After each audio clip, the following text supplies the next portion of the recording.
that we're going to be doing, discussing tarot cards for either beginners or people that just want to watch it and do, a little bit of refresh for the cards. So we're going to be using the Radiant Rider-Waite Tarot. The reason we're using these cards is this is usually the deck that most people use to start out with to learn the tarot.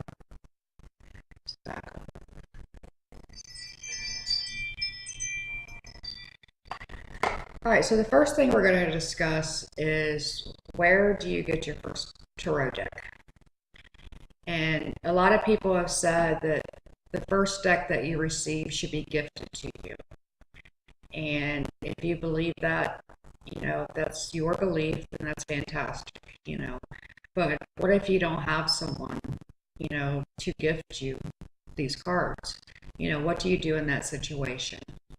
So what I did was I just went to metaphysical stores in my area and just started looking through the cards and seeing what really appealed to me, looking at the pictures and feeling them and just seeing how I felt with each deck of cards.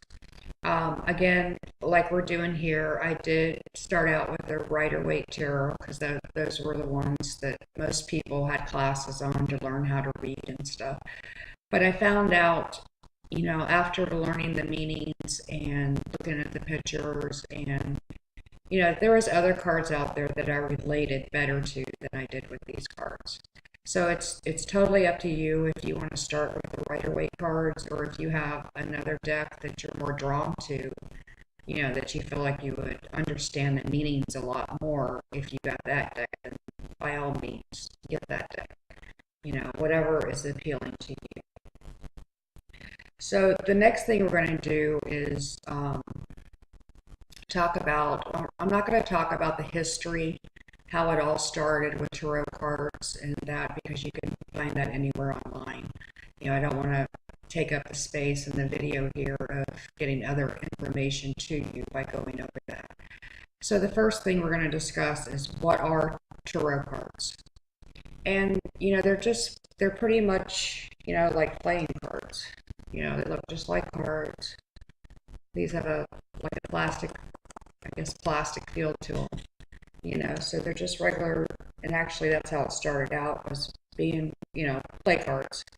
But anyway, in a deck of cards with this deck anyhow, there's 78 cards in the deck, featuring illustrations, pictures that can be interpreted, in various different ways.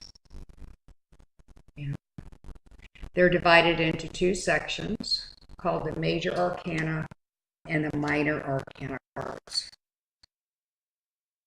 The Major Arcana have 21 trump cards, plus the Fool, which is 0. And all these cards have Roman numerals on them. And then you have the Minor Arcana, which consists of 56 cards. Here's some examples. You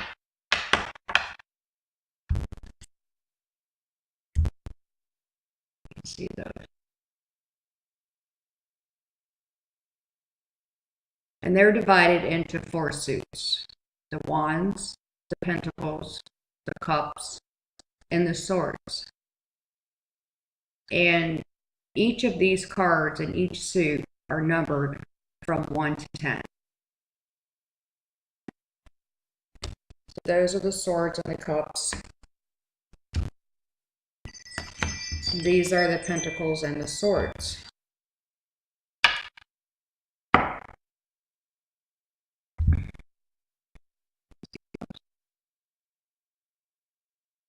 And then per each suit, there's 4 court cards. And those are the Pages, the Knights, the Queens, and the Kings. And I'll show you an example of those. There's the Page. These are the Cups. Page. the knight,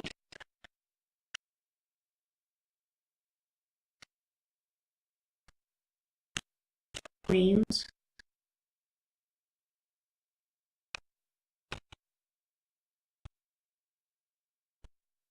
and the kings.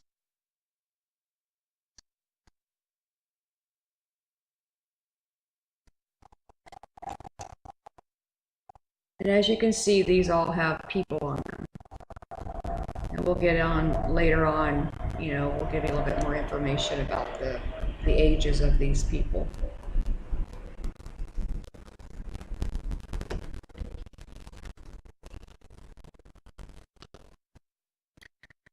All right, so we've already discussed where to get your cards.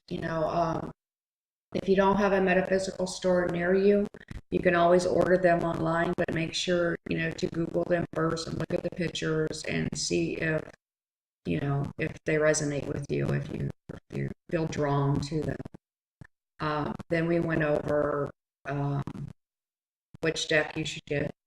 That's mainly up to you, whichever ones that you feel more comfortable with. And we just showed you examples. I just showed you examples of what the pentacles, the swords, the cups, and the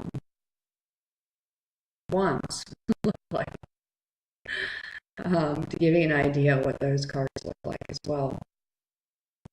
So next we're going to be discussing cleansing your cards. So you decided on what deck you wanted to get, and you chose those, you've taken them home, and now what? Well, the first thing is you need to cleanse your cards, because a lot of people have had them, they've touched them, they put their energy into them, and you want to clear that energy so that only your energy is put into those cards. There's several different ways of doing this. People have lit candles and just ran the card over the top of the candles and smoke each and every one of them, touching every single card and doing it that way. Or if they have, laid them in a bowl with sea salt, you can also put them out in the moonlight. But the best thing to do, is to touch every single card of the deck and get your energy put into those cards. You can sleep with them under your pillow or any other way. You can put crystals on them to clear them.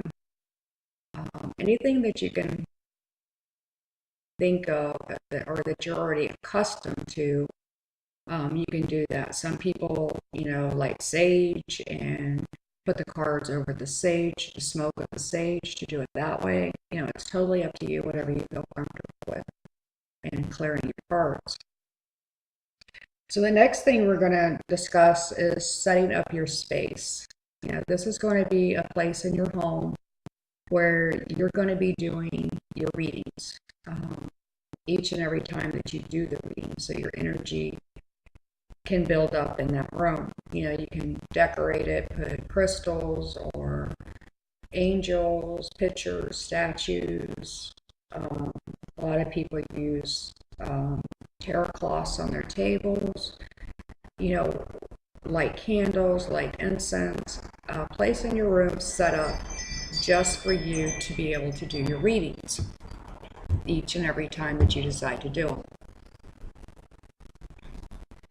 Another thing is how to store your cards. There's, a lot of people always ask, well, how do I store my cards so no one touches them, or I don't get negative energies, or, there's tarot bags that you can buy online or even in metaphysical stores. You can wrap it in a silk cloth and put it in your drawer, or if you have, a certain item or wooden box, something that you're really drawn to and that you've had for a long time, that's something special to you, you can put them in that. Like I said before, you can put crystals on them and put them away somewhere. Whatever feels the most comfortable for you. This is going to be your space, your cards, You want to start getting your energy into those cards. And when you're first starting out, I wouldn't suggest letting other people, touch your cards, because then their energy is going to go into the cards as well. And, anytime that you feel like you're just not getting the readings that you need to get, they're just not becoming clear to you, then it's probably time that you need to clear your cards again, in whatever method feels best for you. So that's all about your space and, where to store your cards. And we're going to go ahead and move on to one more area, is about how to ask a question. In order to get a more guidance and more detail in a card or in a reading, you need to ask the right questions. Don't ask open-ended questions like, will I get the job? That's going to be a yes or no.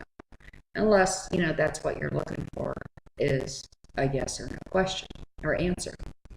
You need to be more detailed, like, is this in my best interest to do this? Or what do I need to know in regards to this situation? How can I improve on? See, those are the questions that you'll receive better answers to.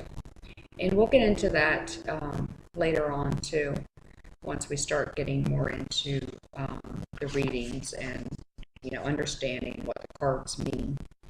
Another thing I wanted to go over is the suits of the cards. So we mentioned the 4 suits, which was Pentacles, Swords, Cups, and Wands. The Pentacle cards is here. Pentacles. It has a pentacle or a coin on it. These represent money.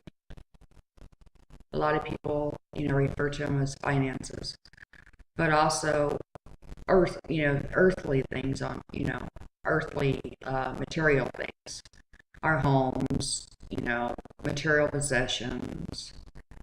It can also, like I said, be related to earthly things, being grounded and stuff like that. The next one is Swords. And the swords can represent your thoughts, communications. He's holding up a sword, so it could be like cutting through all the chaos. The swords are about your thoughts and your communications.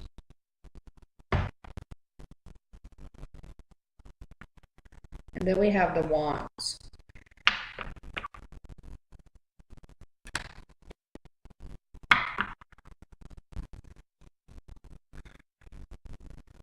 It shows a picture of a wand there.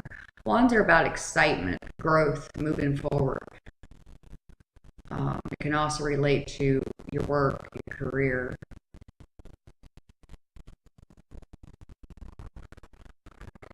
And then the last one is Cups.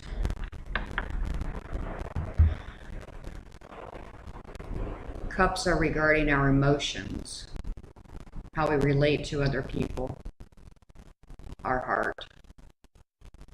Anything that has to deal with emotions in your life and dealing with other people.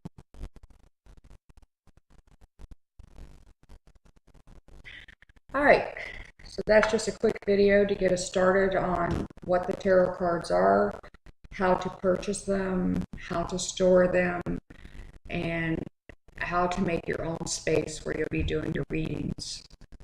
Eventually, even for yourself, you need to be in a comfortable place and feel comfortable where you won't be disturbed. So this is in a series. This is the first series of many videos to come. They're going to be every Sunday. So our part 2 will be next Sunday. And I hope you guys have a great weekend. I'll see you then. Thank you. Bye-bye.